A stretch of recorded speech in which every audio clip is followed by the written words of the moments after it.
Okay, let's get started. Hi, everyone. Thank you so much for joining. This is the fourth webinar of the GPSC Resource Team webinar series, which explores sustainable and integrated urban development through diverse topics. My name is Tara Virtualis, and I'm an Urban Development Associate with WRI Ross Center for Sustainable Cities. So the intention of this series is to identify different sectoral topics and technical solutions that contribute to more sustainable and low carbon cities. The webinars are conceived to have a practical implementation angle by describing actors involved, regulations needed, or financial aspects of the various solutions under discussion. I'd first like to acknowledge that this webinar series is made possible through generous funding from the Global Environment Facility. WRI, C40, and ICLE together make up the resource team and are working in partnership with the World Bank in support of their Global Platform for Sustainable Cities, or GPSC for short. GPSC brings together participating cities and a wide range of entities that are working on urban sustainability issues to create a shared platform for global knowledge and an evidence-based integrated approach to realize very worthwhile outcomes. So today we're going to hear about nature-based solutions. And nature-based solutions that strategically conserve or restore nature to support conventionally built infrastructure systems can produce more resilient and lower cost services in cities. Nature-based solutions are increasingly used to achieve water and energy security, manage disaster risk, and enhance social well-being in cities. Putting these solutions into practice requires new skills and approaches. For example, planners must be able to assess and design suitable nature-based solutions as components of broader infrastructure systems. A variety of multi-sector stakeholders must be brought to the table, and although nature-based solutions can create new financing opportunities, legal changes are sometimes required to unlock investments in nature-based solutions. And so this webinar will review the state of nature-based solution practice and highlight key considerations for implementation in and around cities. So this is the structure of the presentation. The themes are nature-based solutions and green infrastructure and their various applications, evaluating and designing to achieve outcomes, identifying and engaging key stakeholders in nature-based solution strategies, integrating nature-based solution assessment and implementation at multiple levels of government, financing, we'll hear some examples, and a more in-depth case study of FONOG, which is Quito's water fund. And so today we'll hear from two presenters, and I'll introduce them in the order they'll be speaking. First, we have Suzanne Osment. Suzanne is an associate with WRI's Natural Infrastructure Initiative, where she researches the design of profitable strategies to protect and restore watersheds. As a member of this initiative, she works with businesses, financial institutions, and conservation organizations to scope out smart investments, opportunities to protect and restore watershed, and to advance policies that enable strategic watershed management. Suzanne earned her Master's of Environmental Management degree from Yale University and her Bachelor's in Environmental Science and Government from Lawrence University. She is a Yale Fox International Fellow and a Kinship Conservation Fellow. Welcome, Susan. And then following Susan, we'll hear from Bert de Bievre. Bert leads FONOG in the fulfillment of its mission of conserving and restoring the source water areas of Quito. Bert holds a PhD in Applied Biological Sciences and a Master's of Science in Water Resource Engineering and a degree in Civil Engineering. He has 25 years of experience in the tropical Andes, and for more than 10 years, he's worked in academia at the Universidad de Cuenca, Ecuador, where he helped to form a consolidated research group in soil and water management with an emphasis in Andean hydrology. Subsequently, Bert worked for 10 years leading projects in Venezuela, Colombia, Ecuador, and Peru, focused on Andean ecosystems such as the Paramo, watershed management, and hydrology of Andean catchments. Welcome, Bert, and thank you both for joining. So Each speaker will present for about 20 to 25 minutes. After that, we will have time for a question and answer period. If you do have questions during the presentation, you can type them into the questions box and we will address them in order. And if you have a specific question for one of the speakers, please be sure to indicate who the question is directed towards. And with that, I will turn it over to Bert.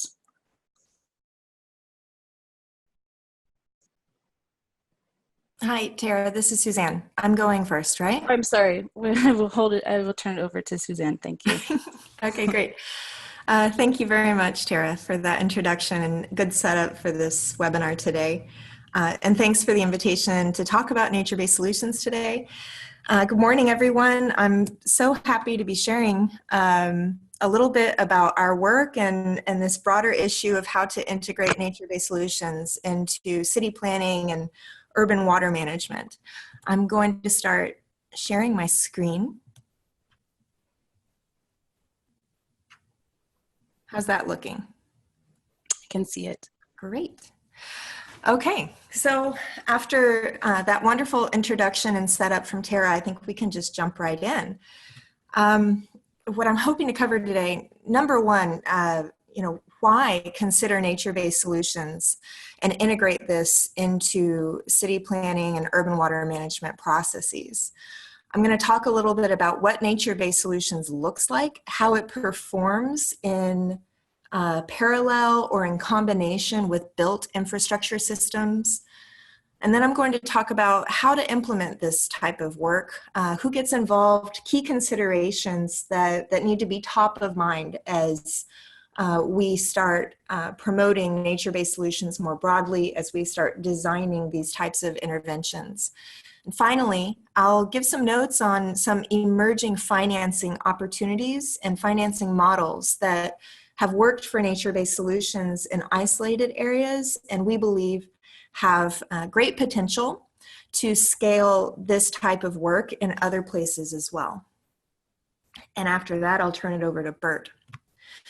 So getting going here, here's a list of some of the key urban challenges that natural infrastructure, nature-based solutions can address.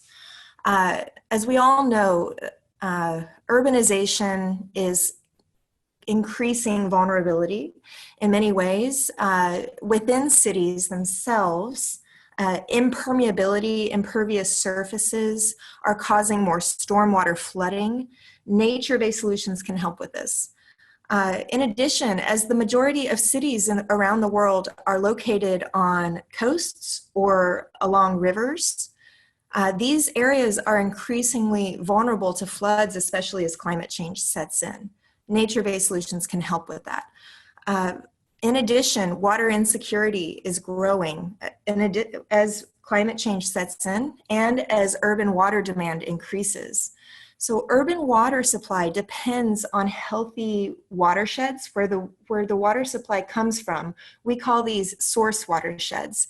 And the health of these watersheds has huge influence over water security for urban drinking or other uses. So nature-based solutions can fit into our management strategies for any of these challenges.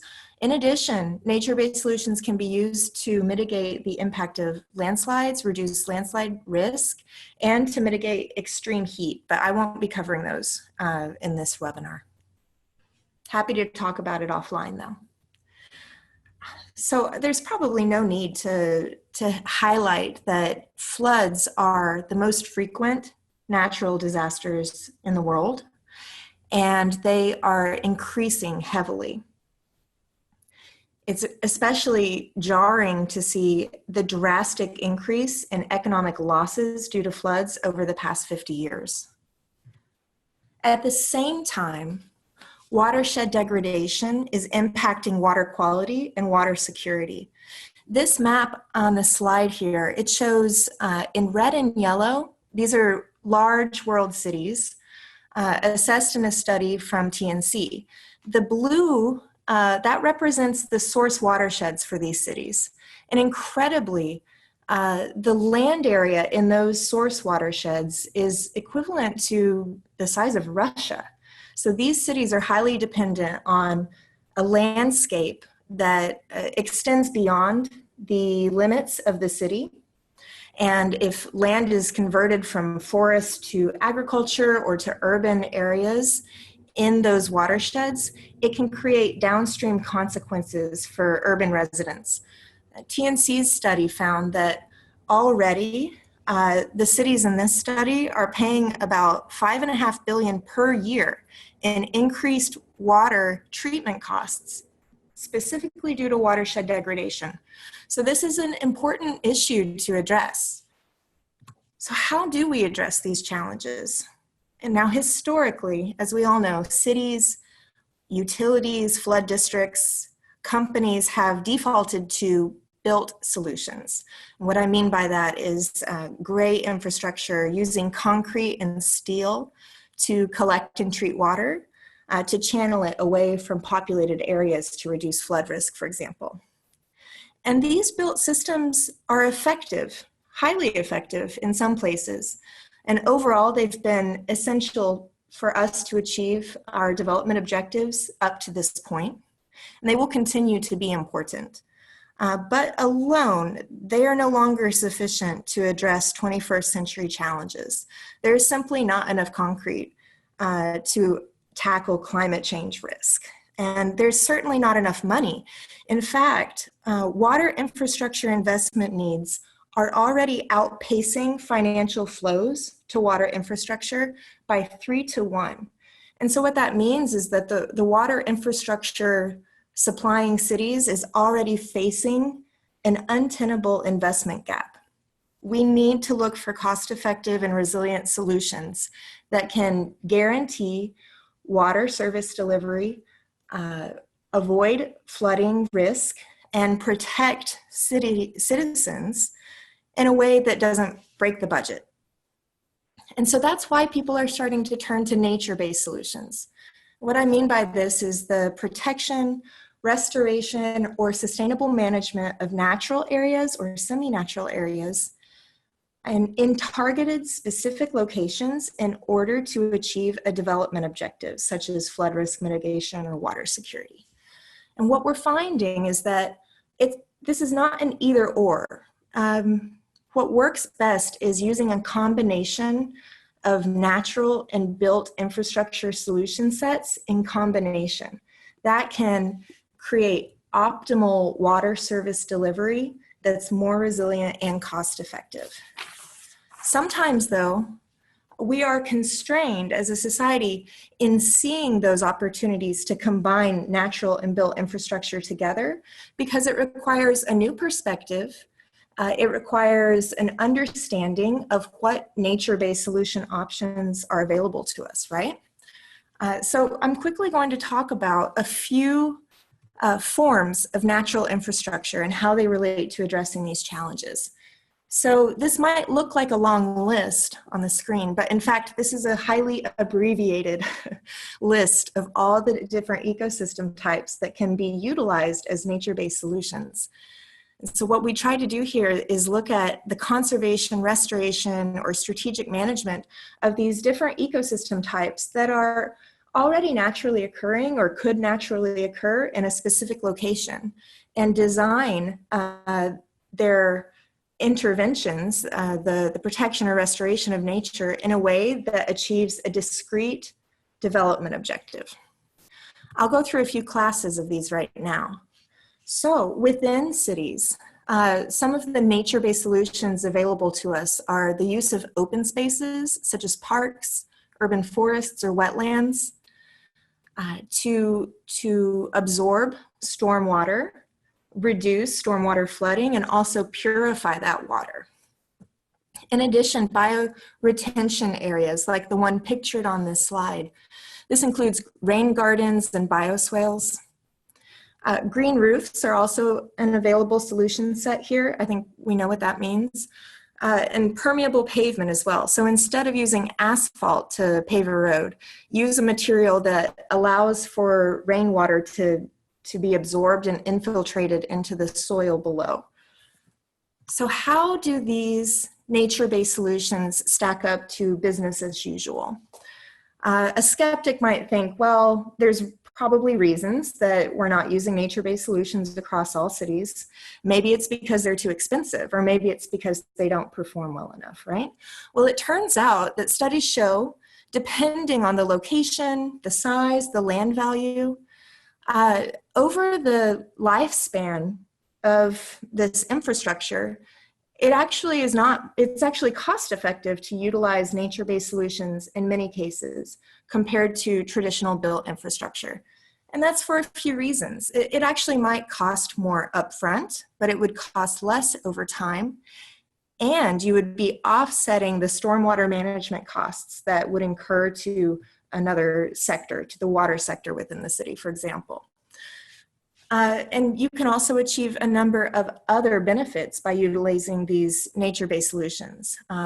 So green roofs, for example, they're able to capture and slow 50 to 100% of the rain that falls on them. They are more expensive to install up front, but they last twice as long, so they pay for themselves over the duration of their lifespan. And in addition, because green roofs can help moderate the heating and cooling needs of a building, it also provides energy savings. So as we start to look for a longer term vision, nature-based solutions in urban areas increasingly make sense. Moving on, as I mentioned, many cities on coasts may be vulnerable to increasing flood and erosion, and nature-based solutions can fit in well to addressing those challenges. So the solutions, coastal wetlands like mangroves, like the one pictured on the slide, as well as salt marshes, can provide wave attenuation and can trap sediment and store sediment in their root systems, which reduces erosion risk. Coral and oyster reefs can also provide these benefits. Sandy beaches and dunes and seagrasses as well. Depending on the part of the world that you're in, some of these solutions might be more appropriate than others, like coral reefs do not occur worldwide, for example, right? In general, studies have found that these nature-based solutions can reduce wave height by up to 70%. And they can actually be cheaper even on upfront investment compared to installing breakwaters to achieve the same wave attenuation. So it actually might be lower cost to use nature-based solutions to achieve the same goal than built solutions in some cases. In other cases, for example, with reef restoration, it's actually more costly, but there are so many co-benefits that come along with reef and oyster restoration. You have opportunities for snorkeling, for tourism and recreation.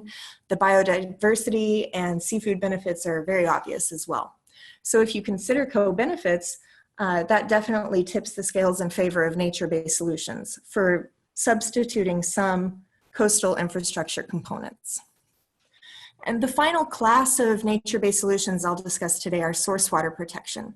What I mean by this is that forests, wetlands, and other healthy areas, natural areas and watersheds provide water quality benefits. They reduce erosion, so they reduce sediment pollution. They absorb and filter other nutrient pollution, and they can regulate the timing and flow of water to reduce flood risk. And in source watersheds that supply cities, you can actually achieve a return on investment by investing upstream in the protection and restoration of watersheds. Now, this is not true across every watershed. It depends a lot on local context, but we definitely have not tapped this solution set as much as we could be across the world. It has more applicability than has been applied to at date. And of course, again, with protecting upstream watersheds, you're achieving recreational, carbon sequestration, rural livelihood, and biodiversity benefits as well, if designing nature-based solutions for those co-benefits as well. So to recap, the advantages of nature-based solutions are that they can be more cost-effective than using built infrastructure solutions alone. They can be resilient and flexible. Nature has an innate ability to adjust to a changing climate, whereas built infrastructure is stationary and may incur climate risks down the line. And of course, the wide range of co-benefits is unique to nature-based solutions. At the same time, to achieve these benefits requires careful planning equivalent to that of built infrastructure. It's not easier to implement nature-based solutions by any means, and it's important to do careful evaluation and planning of nature-based solutions project components. At the same time, nature-based solutions may not work everywhere, and each local context will demand a different type of nature-based solution design. So it requires a lot of customization. Some of the key considerations to keep in mind are that you will need to understand how to site and select a nature-based solution and think about the spatial footprint. Integrating it with built infrastructure is extremely important to the success of nature-based solutions. In addition, enabling conditions are important to consider. What I mean by this is that the underlying policy framework may or may not be compatible with nature-based solutions as of today, and there may need to be some policy changes in order to unlock more nature-based solutions opportunities in your city. And at the same time, there's multiple stakeholders to engage within nature-based solutions. So I'll go into a little more depth on that. What I mean by that is that communities and land managers, unlike built infrastructure, they play a core role. Communities and land managers are the stewards and suppliers of natural infrastructure. So they will need to be involved in either seeding their land or changing their land management practices in order to achieve an objective of a nature-based solution project. That's different than with built infrastructure, where communities may need to give permission to conduct a built infrastructure project, but they may or may not be involved in the day-to-day operations and maintenance of that solution set. Also, we find that political and legal boundaries do not often align with ecological boundaries. And so what that means is that designing an optimal nature-based solution often crosses jurisdictions and different levels of government. So it requires interagency coordination in a way that built infrastructure often does not and may be new for some government agencies.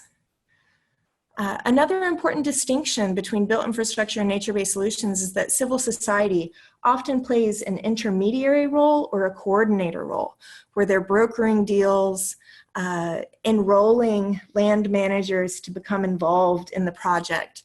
And so this is also an important distinction. Legal approval by approving bodies is often necessary. I'll go through some examples later on that show how regulatory flexibility or a change of policy can be extremely effective in unlocking nature-based solution opportunities because the current legal system is not necessarily equipped to deal with this new emerging set of solutions. Before I get into those quick examples, I want to quickly talk about the state of watershed investments and how financing nature-based solutions is evolving. So this slide shows a snapshot of watershed investments from 2015.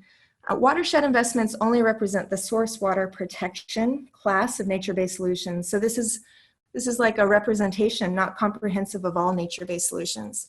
But what this survey found is that there's 419 watershed investment programs worldwide, and 25 billion is transacted annually in these programs. That might sound like quite a lot of money, and I believe it is. It is proof of concept that this much money is being invested into watersheds. However, compared to the almost 7 trillion investment needed in water infrastructure by 2030, this is not too significant, right? It still represents a very small proportion of overall investment towards water infrastructure. Most of this transaction value is from public or government funds. Government subsidies are the ones driving these programs currently. Philanthropy, foundations and donors are also supporting these programs, providing grants for forest restoration projects, for example.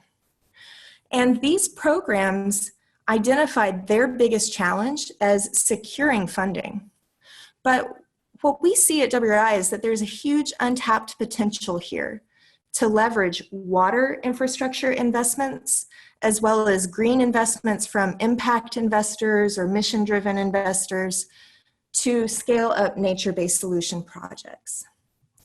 So increasingly, we're starting to see new finance models emerge that tap into mainstream financing from water utilities, from city governments, for example, to invest in green infrastructure alongside private investors as well as development investors. So development finance institutions like the World Bank and IDB are starting to pay a lot more attention to this space and are looking for co-investment opportunities. So we're starting to see these blended finance models emerge for green infrastructure. But what they require, if private investors are investing in green infrastructure, they are looking for a return on their investment. So it requires that we understand and commit to generating cash flows from green infrastructure. And let me show you how one group has done that successfully. This is an example called the Forest Resilience Bond. This is a project that WRI has been involved in California. Basically, the problem that water utilities have been facing in California is the increased risk of damage to water infrastructure, water quality, and even water supply because of forest fire. I think most of you on the phone will know how serious forest fires have been out west in the United States recently. And that poses serious risks to urban water supply as well. So what has happened in the Forest Resilience Bond is a water utility and coalition of partners in a watershed in California outside Sacramento have worked with private investors to fund forest restoration that reduces fire risk. And they've been able to capture two cash flows in return. One is fire suppression, and they've been able to value for the water utility the fire risk reduction benefits of this forest restoration effort. And so they are able to repay the initial investment based on that fire suppression. And similarly, there are other watershed benefits, for example, increase in water supply as a result of this forest restoration effort. And so there's another cash flow that the water utility can capture and use to repay the initial investment. And so this allows the project to move forward with private investment and then is repaid by the water utility later on. Just quickly, time check. Okay, I'll wrap up in the next couple minutes. A couple more examples before I hand over the mic. So the United States is not the only place where this type of work is happening. Of course, there's examples from all over the world. In China, there's a very impressive program. As context, 62% of China's cities experience floods, and about half of them are considered to be water scarce. So as a result of that, China's national government created a program called Sponge Cities. And this provides funding and technical assistance for cities to implement a variety of nature-based solutions along with traditional urban flood management measures. There's 30 pilot cities currently participating, and it's their aim that by 2030, 80% of the area of each of these cities will be, quote, spongy, right? So they're implementing the bioswales, green roofs, open park areas, all designed with an eye towards stormwater management and capturing and utilizing rainwater where it falls. Interestingly, this is not just a government program. The government is providing hundreds of millions of dollars to these cities, in fact, but they expect private investment to cover the inevitable investment gap of reaching this level of scale. So the government has created a pattern for public-private partnerships, and they are incentivizing private investment in the construction of these stormwater projects. So they are using their funding with an expressed intent of unlocking private investment in this space. One more example, it's not always national governments that take a leadership role here. So here's a story from my hometown of Washington, D.C. Washington, D.C. has been experiencing high volumes of stormwater flooding and stormwater pollution for the last few decades. And eventually, just a few years ago, the Environmental Protection Agency, our environmental regulatory agency in the United States, they required DC to take action to prevent more stormwater pollution from entering the waterways downstream of the city. The initial plan that DC wanted to implement was the development of 3 large stormwater containment tunnels underground, but they were all going to be, it was going to be rather costly. I want to say it was about $1 billion per tunnel. Well, some very creative people came along and said, we can offset the need of one of those tunnels by implementing green infrastructure throughout the city. And so to pilot this idea, DC Water, the water utility here, issued a green bond and raised around $100 million for green infrastructure implementation. And they're piloting this right now in specific parts of the city. So they were able to tap into private capital to fund their green infrastructure needs through the creation of a bond instrument. And importantly, this example has been successful insofar because the Environmental Protection Agency allowed it to be. They provided some regulatory flexibility, whereas green infrastructure would not usually historically count towards meeting the EPA regulations. They were willing to experiment with this because they could see the multiple benefits generated from green infrastructure. So having the EPA on board was very important. Okay, so just to close, I'd like to mention that for anyone on the line who's interested in learning more, there are some nature-based solutions materials that will be coming out within a month at naturebasedsolutions.org. This is a domain owned by the World Bank, and the World Resources Institute and World Bank have been working together to create these materials as resources for people like you over the past year. Many of the slides and examples that I just highlighted are a result of that project, and so they're the joint product from World Bank, GFDRR, and World Resources Institute, so I hope you can check them out. At the same time, just to sort of close with some key takeaways, I'd like to mention that if you're thinking about doing nature-based solutions, scoping out more opportunities where you are, there's a lot of existing frameworks, guidelines, evaluation processes that are already developed you can use. And there are examples from around the world. So, please don't start from scratch. Don't feel overwhelmed. There's a lot of knowledge and insights already out there. A great starting place, something that has seemed to work very well for people, is starting with the planning processes, like the master planning process for the city, for example, or for water planning process. Starting as early as possible, considering nature-based solutions is the best way to integrate it into the city rather than a project-by-project basis. Building relationships with the key stakeholders of green infrastructure can take a long time if you're starting from square one. So it's important to reach out to these groups early on and start building relationships, because green infrastructure and nature-based solution projects are inherently collaborative, more collaborative than built infrastructure projects. So having those relationships is essential. And finally, a great place to start is with an evaluation, an assessment. As I mentioned, there are assessment methods already out there. Conducting an assessment to get started can sort of help guide where nature-based solutions might make the most sense locally, and also draw attention and provide sort of a basis for dialogue with other stakeholders.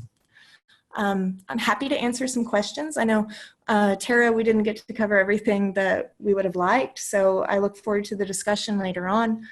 Feel free to contact me if you guys are interested. And with that, I will hand it over to Bert.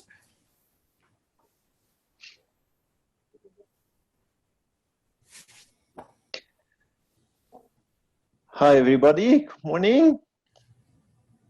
Thank you very much to the World Resources Institute for the invitation. Let me take the screen. Okay, here we go.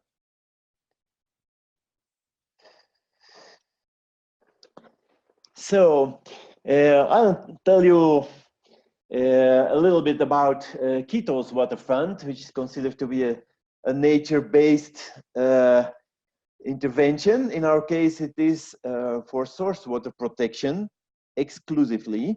So one of the applications of nature-based solutions that Susan mentioned us.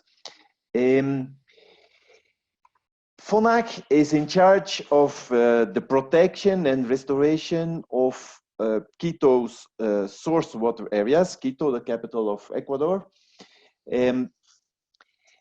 Quito is a high altitude city, so we are depending for our source water on the mountains around the city that are still higher than a high altitude city. We're talking about altitude ranges of 3,000 to 5,000 meters altitude. The FONAC is really a trust fund. So this Fondo de Agua, it's really a fund. Nowadays there are different implementations of water funds that are not really a trust.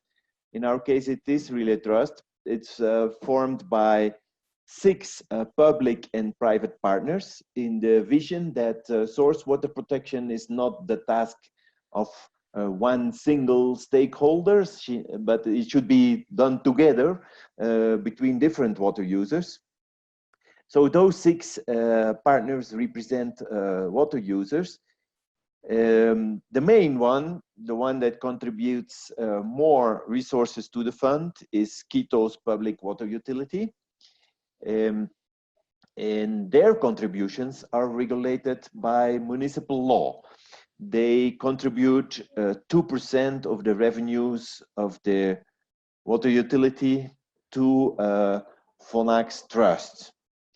The other constituents are contributing in a voluntary way, voluntary until they adhere to the fund. Once they adhere, they are committed with the contract with their contributions.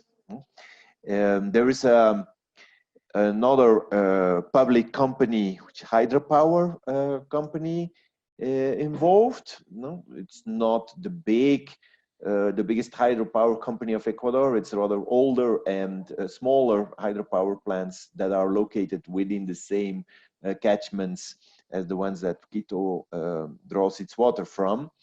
And when you have them 2 private companies, a beer brewer and a water bottler, no, they are contributing towards the fund. This private public partnership is important for us, but I need to stress that most of the contributions actually up to date are public. No, the actions are implemented through a technical secretariat. That's the body that I am heading. Here about 50 people, 50 technical staff and rangers work in our different programs to protect the water sources of the city. This is the evolution of the trust. So FONAC was created in the year 2000, and the trust fund has grown ever since.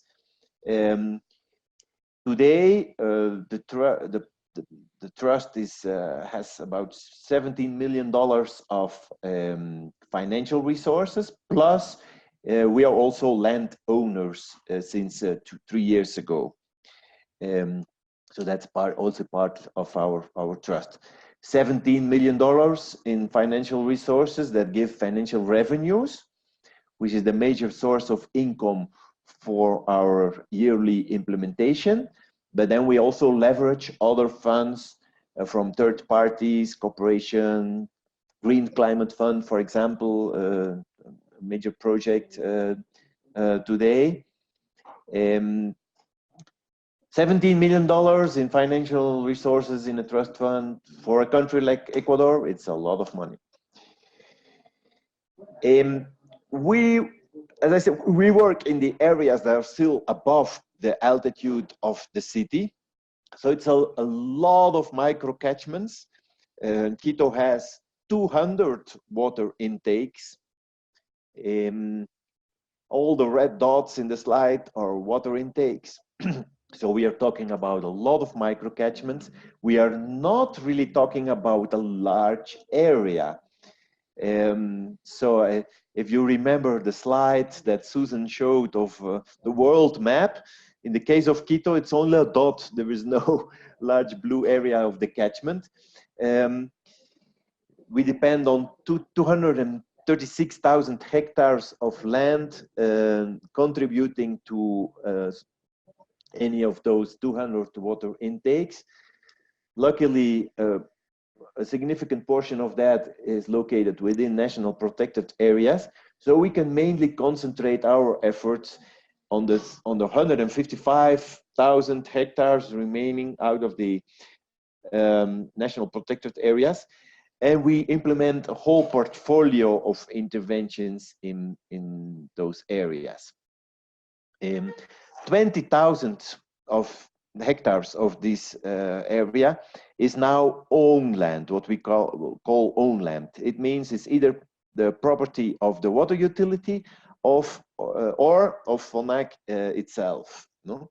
So we have a large portion of our Paramo rangers, of our park rangers, based on this land, but also on other strategic areas. No, 20,000 hectares of own land, which means 130,000 are owned by private landowners, community landowners, and where, of course, we have to reach conservation agreements with these owners, looking for conservation of the most sensitive water source areas and promoting sustainable productive activity in these areas.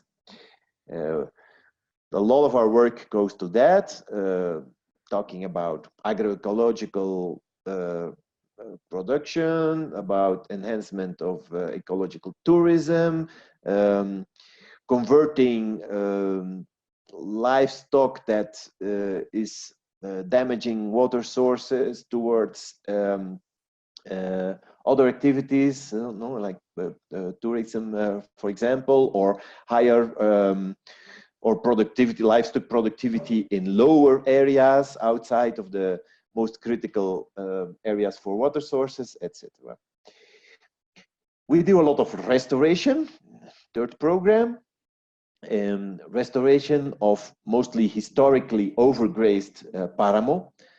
No, not sure if everybody knows what paramo is. Paramo is our whole intervention area is so diverse in so many conditions, in land ownership, in types of productive activities, but it's almost all of it is paramo, the paramo ecosystem, which is the high altitude grasslands above the tree line, no, and below the permanent snow wherever mountains are high enough to have snow.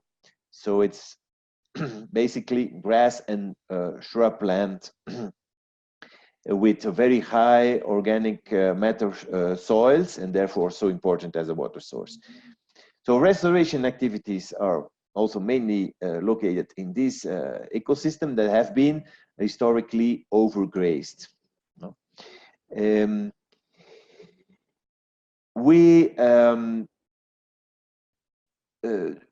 generate a lot of information for optimal decision making in our water management program. Information for ourselves, to take the best decisions on restoration and conservation ourselves, but also information for other stakeholders in the catchments. We have gained a role of an important stakeholder in catchment governance, and we are respected for as an information source for all of the other institutions that, of course, have their own roles in catchment management. We have done a big effort in filling historical gaps of information. For example, the lack of hydrological, meteorological information at high altitude, which was a huge historical gap, has been filled by FONAC, for example. We do have, in number 5, we have a large environmental education program. We cannot conceive today any of our other actions without environmental education in rural schools and communities in coordination with the education authorities. It's a pillar for our work. We have created an enabling environment for research partners to study relevant processes in its intervention area. We have shown it's not even necessary for us to fund ourselves a lot of research, but to create this enabling environment for universities, national and international ones, to come to our areas and help us to fill knowledge gaps, work articulating research agendas, motivating research groups to go into the subjects that are most important for us. And last but not least, we monitor the impact of our interventions. It's today one of our most important actions, monitoring the impact of our interventions in water and quantity and in water quality, so that we generate the necessary information for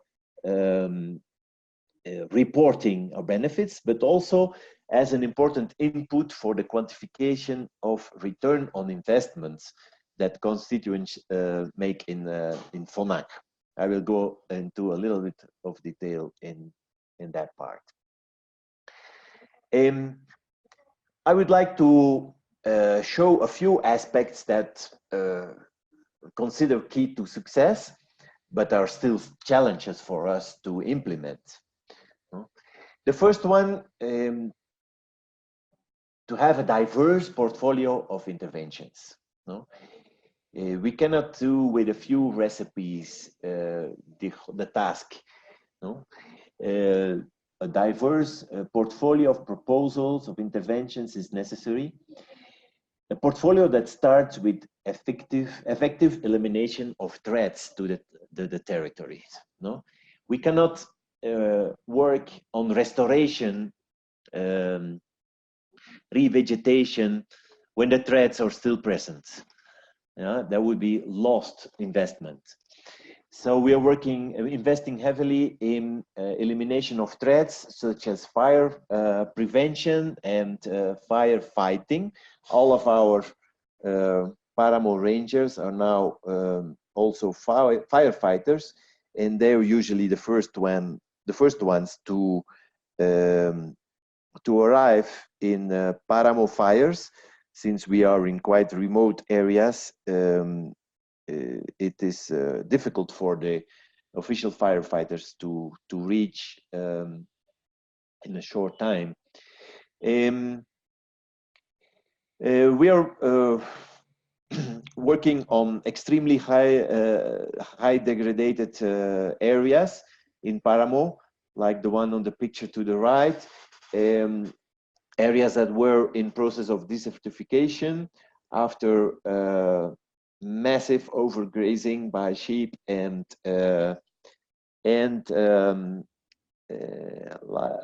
livestock, where we even have to invest in erosion control and physical barriers, and not only in revegetation of the land cover. We're working a lot on livestock and keeping livestock out of the critical areas and bringing them together in other places where we might support communities in more effective livestock productivity, so that we can have agreements with them that livestock keeps out of the critical areas. As I said, our portfolio of interventions includes, since 3 years ago only, purchasing of strategic land. No? It also includes, and then as one of the newest interventions, wetland restoration. So once on this land where we can have conservation of agreements, or in our own land, we can work on wetland restoration. Restoration of extremely degraded areas. And one of the challenges, the interventions that we are planning now, we haven't started yet, is the reconversion of exotic plantations back to native.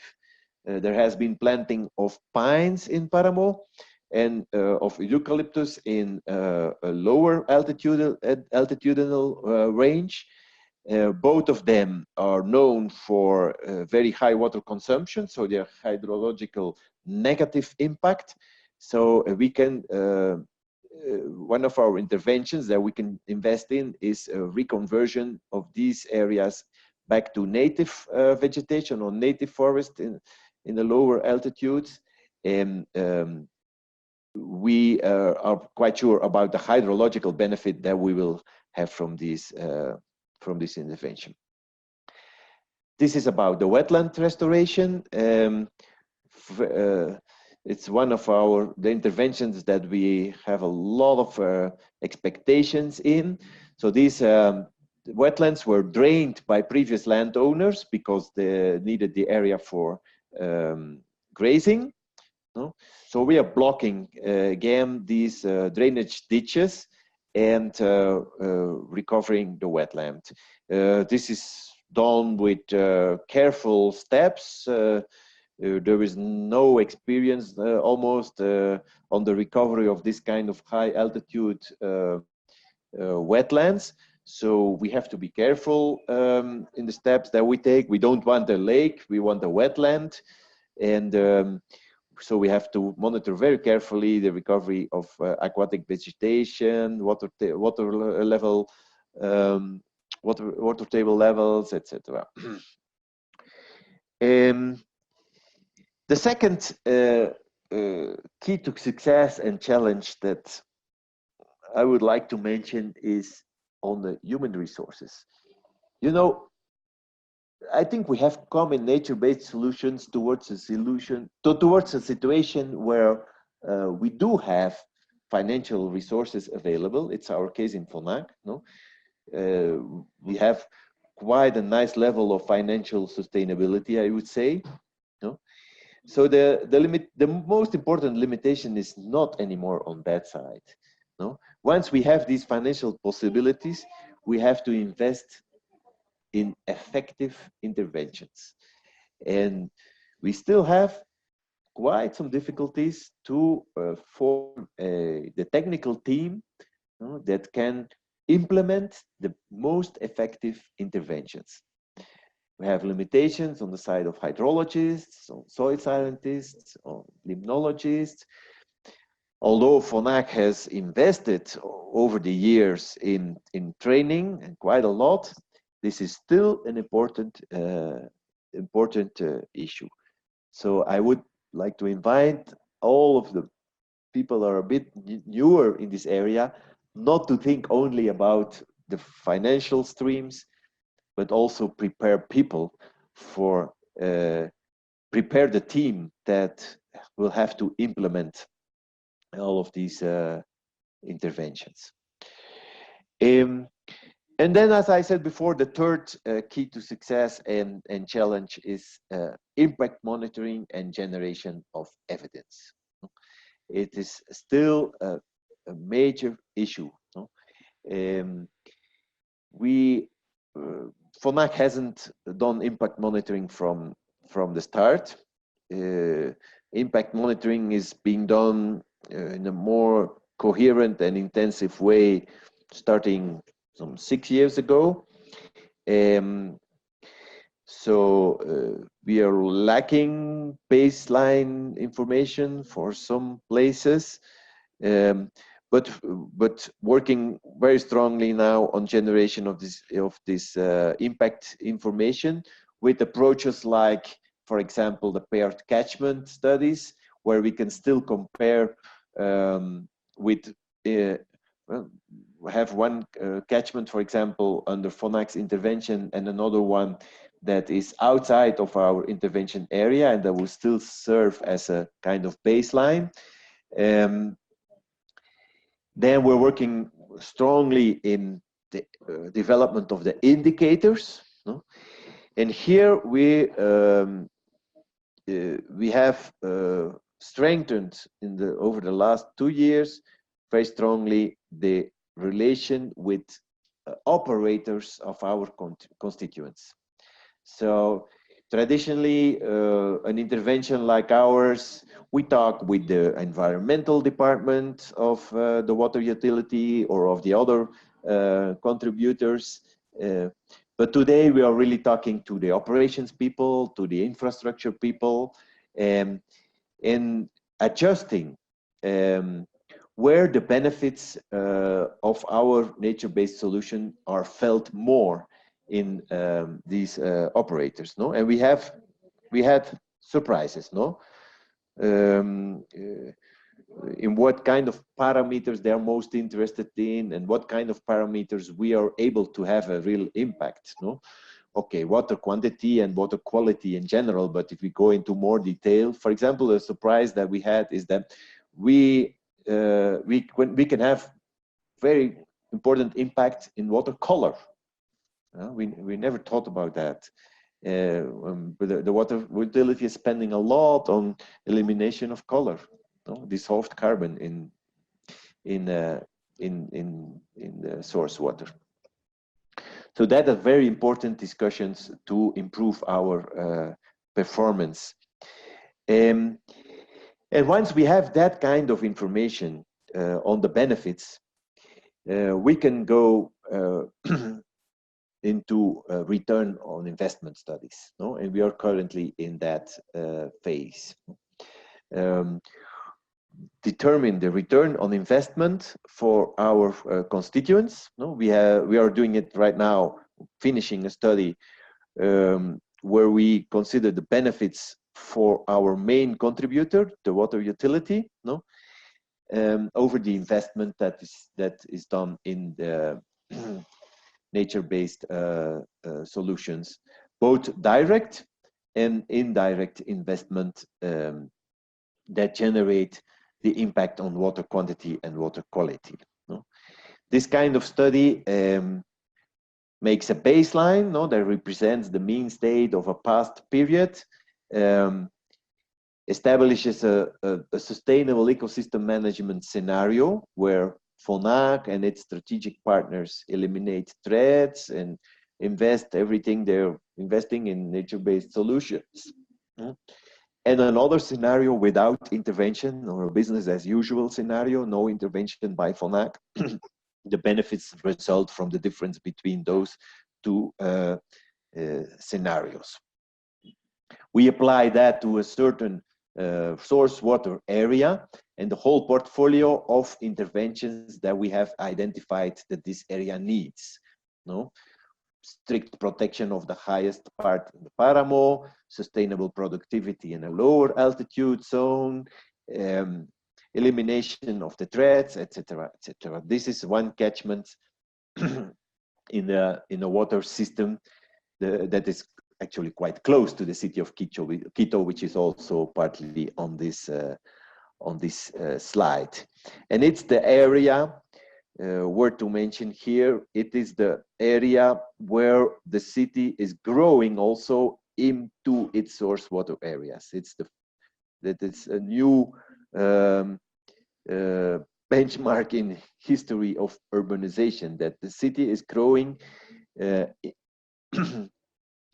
overlapping with its source water areas, which generates a new particular problem. So in this return on investment studies, we define consider all of the interventions. We do the biophysical modeling of the benefits generated by these interventions, and that feeds into an economical analysis. No, this study should come out soon, but we can assure already that we have a positive return on investment demonstrated in a consistent way with this methodology. No? Okay. This final slide for on lessons learned before handing over to questions and discussion with you all. No, what we have learned and what's important today, we need a very thorough understanding of hydrological dynamics and of the benefits pursued by the funders. No, it's not that easy as say, okay, what these catchments needs actually is all reforestation all over the catchment, and then we will be okay. No, we need to go into much more details on the interventions and of the benefits pursued. We need to invest heavily in effectivity of interventions and the documentation of evidence of the benefits, and that requires investment in human resources. Only the human resources can revolutionize the interventions, and generate this new effective interventions like wetland restoration, for example, in our particular case. And finally, nature-based solutions can work as good business, no? Have a positive return on investment. We are generating the evidence for that when we invest in an effective way. Okay, I would like to invite you to follow us on our social networks if you want to learn more about FONAC. Thank you. Okay, great. Thank you to both of you, Bert and Suzanne. Those were both complimentary presentations, and I learned a lot for sure. I'm going to open it up to questions now. Again, if you have questions directed at one of the speakers, please make sure to indicate. Bert, I see that the first couple of questions are directed at you. So I'll just read off since we're sort of cutting close on time, I'll read the first three questions, which are for you, Bert, and then you can respond to them. So the first question is, which are the benefits for the communities in the Paramo, specifically for those who have common ownership of the land? We have a question in the chat, actually. What are the main causes of upland degradation and by whom? Who are the upland stakeholders FONAG engages with to help protect the watersheds? And what are the incentives built in the upland stakeholders to ensure long-term environmental protection? So actually, I'll leave it at there. Those are two different questions. Okay. So kind of overlapping some of the questions. Benefits for the upland communities, no? We're always looking for the win-win situations, no? So typical setting, as I mentioned, I think is, okay, upland communities have some impact on water sources for the city because of livestock grazing, for example, or agricultural activities. So in a typical conservation agreement with the community, but also with a private landowner, we would agree upon a certain area to come under a relatively strict conservation, and the rest of their land with higher productivity, where FONAC can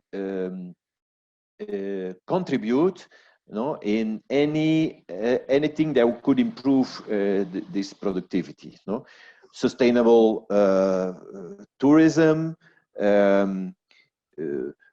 improved pasture in the lower land, so that the livestock income for the community or the private landowner would be at least the same or improve.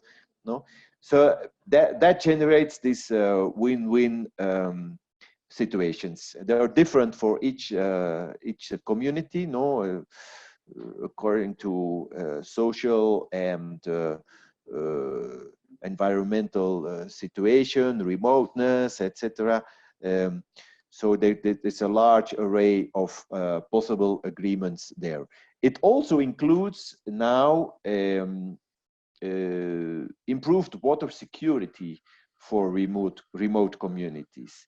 No, since we of course we cannot ask for water conservation for the city water sources alone if these people don't have secure water at their disposal. No, it seems obvious, but so we can invest also in small local water security and sanitation projects to sustain this kind of agreements.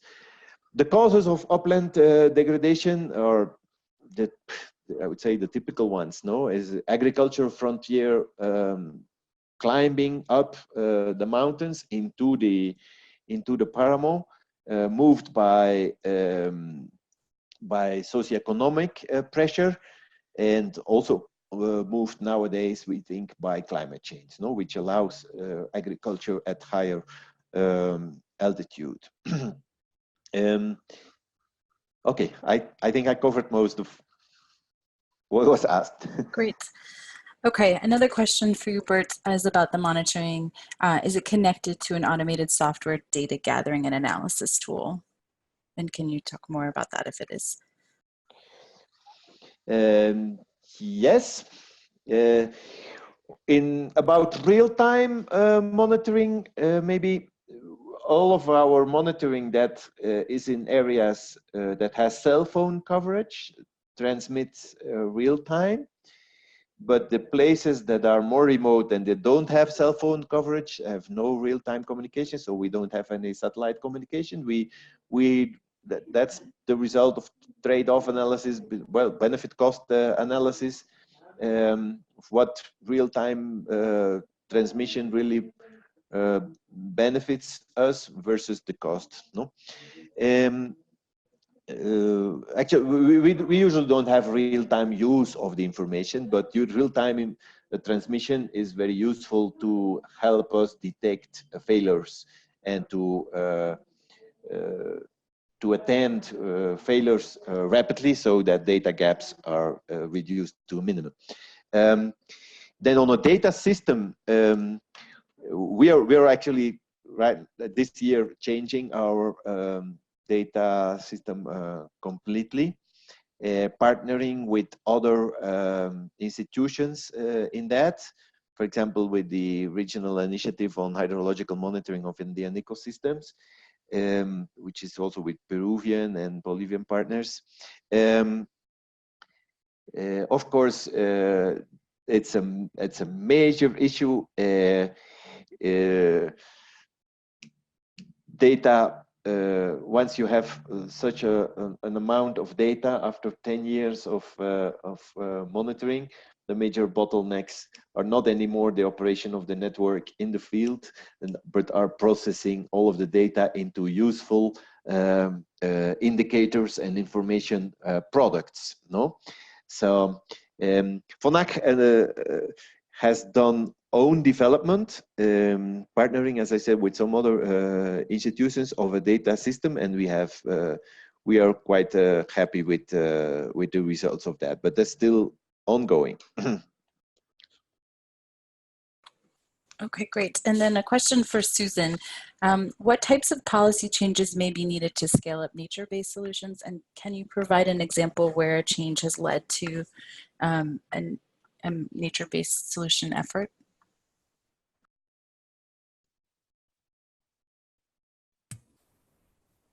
Hi, can you hear me? Yes, loud and clear. Okay. Bert, I hope you chime in here too. I think there's sort of two classes of policy needs to support nature-based solutions.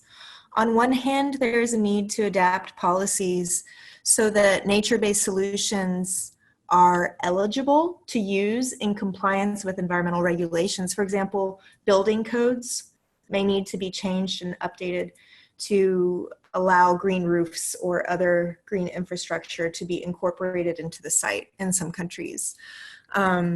Similarly, in terms of meeting water supply needs, some countries, it differs by country, but sometimes regulations require certain level of technology to be implemented at a specific site for water intake, and may or may not allow for nature-based solutions to adapt, to be incorporated and reduce the need for technical built solutions, right? So we can sort of look for opportunities in our infrastructure and city planning processes where we can bring in nature-based solutions to be eligible.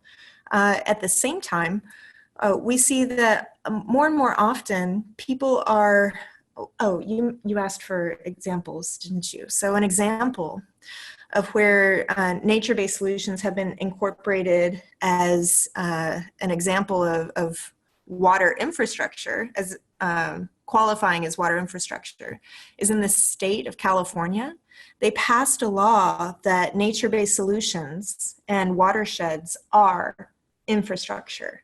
And what that change did is it allowed water utilities to start investing in the restoration and protection of forests and other natural areas upstream of their water supply system in a way that safeguarded water supply, but they were able to account for it on their books. And so it really changes the game. This is a law that was only passed a couple years ago, so we can't look at a retrospective analysis to see what happened there, but all signs point to this being a very promising way forward. Okay, at the same time, we're starting to see policy changes that require, or at least encourage, decision makers to consider nature-based solutions. And my favorite example of the moment on that is Peru. I hope, Bert, you can chime in on this in a minute, but Peru has passed a new reform that requires water utilities to earmark revenue from water tariffs for watershed conservation and climate adaptation. And this policy change has already generated $30 million to be set aside for nature-based solutions. And also $86 million for climate change mitigation and disaster risk management. So this is a huge change. It has large financial implications.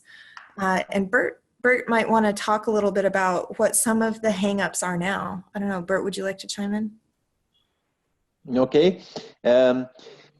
Just to stress that, yeah, most of this new funding and policy is from the drinking water sector.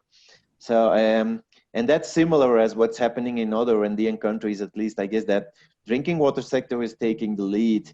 And hydropower, for example, is a lot behind with a few exceptions, no? But yes, the situation in Peru is so promising, no? With these policy changes and a lot of funding that is becoming available under these new policies, especially through the water utilities and pushed by the water utility regulator, SUNAS in Peru. This is a very strong government agency that regulates the public water utilities. And they are promoting the nature-based solutions or green infrastructure initiatives. I would also connect it with the limitation that I have been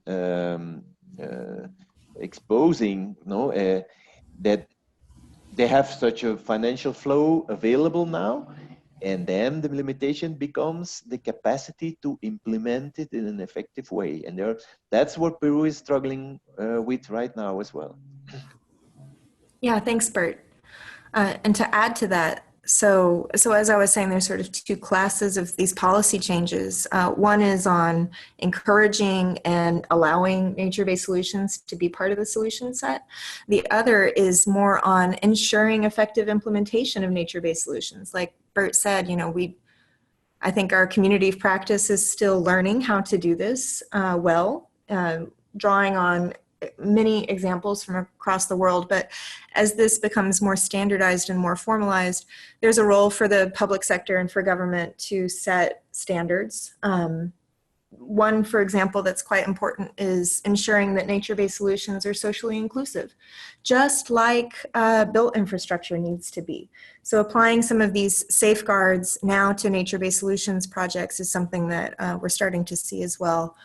And I believe is going to be important to ensuring the success of long-term projects, by ensuring their implementation is effective. Okay, and you kind of touched on this, but one of the questions is there an international assessment framework for measuring the impact of nature-based solutions that you recommend or use? Sure. I think there's a lot.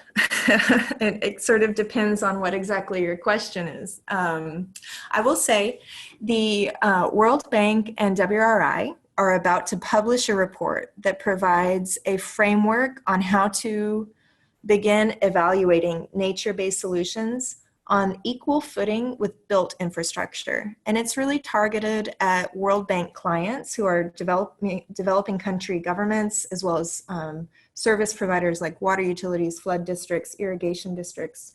It's really a tool for them to think about how they can integrate nature-based solutions into their projects that are being funded through government projects as well as through development finance, right? And it's also a tool for the World Bank and other development finance institutions as well to think about how they appraise projects that have nature-based solutions components so that those projects are not at any disadvantage, but rather their full range of benefits are recognized on the balance sheet as projects are, decisions about where to invest funds are being made. So I would, obviously that's a project close to my heart since I've been involved in it, but I would recommend it as something to look at. In terms of evaluating impacts, so if you want to look at predicting potential impacts of a nature-based solution, rather than looking at sort of like observed data in retrospect. If you want to look at predicting, is this going to work for my location and what design should I be implementing here to optimize performance, you might need to look at, WRI has a tool called the Green-Gray Assessment that allows for that as sort of like a 6-step conceptual framework that answers that specific question and helps translate the benefits and costs of nature-based solutions into financial terms that a water utility or other decision maker might be using. So feel free to take a look at that. But there's a slew of different biophysical models out there that can be useful for developing green infrastructure scenarios. So some that we use a lot at WRI are INVEST, which is created by the NatCap project, the Natural Capital Project. There's another tool called SWOT. These different biophysical models, selecting the right model sort of depends on how much data you have in hand, the question, budget, timeline for the project, and also the level of sophistication you need in your results. I'm sure Bert could tell you lots more about that as well, since he has to play around with those models a lot.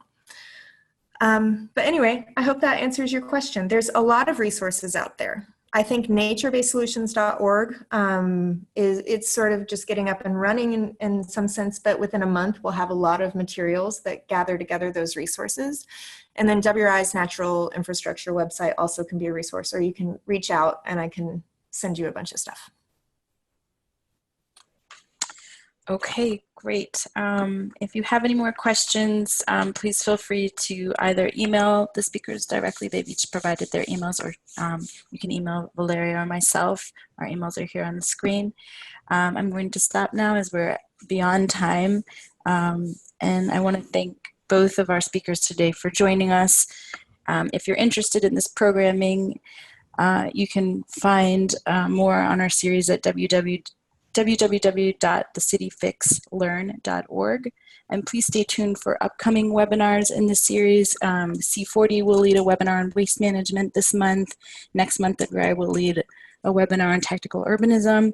And actually next week, ICLE Africa, the African Circular Economy Network, and UN Environment will host a webinar on how can the circular economy improve livelihoods in Africa. So after you leave this webinar, you'll receive an email with a link to complete a survey. Please take the time to fill it out. We do want to hear from you and get your feedback and suggestions, which will help improve the webinars going forward, including what we feature. And again, if you have questions, you can email myself or Valeria. And on behalf of the resource team, I'd like to thank again Suzanne and Bert for their fantastic oversight and detail on this important topic, and to Valeria Hurtado, who oversees coordination and logistics, and to the Jeff and the World Bank for making this series possible. Thank you so much. See you next time.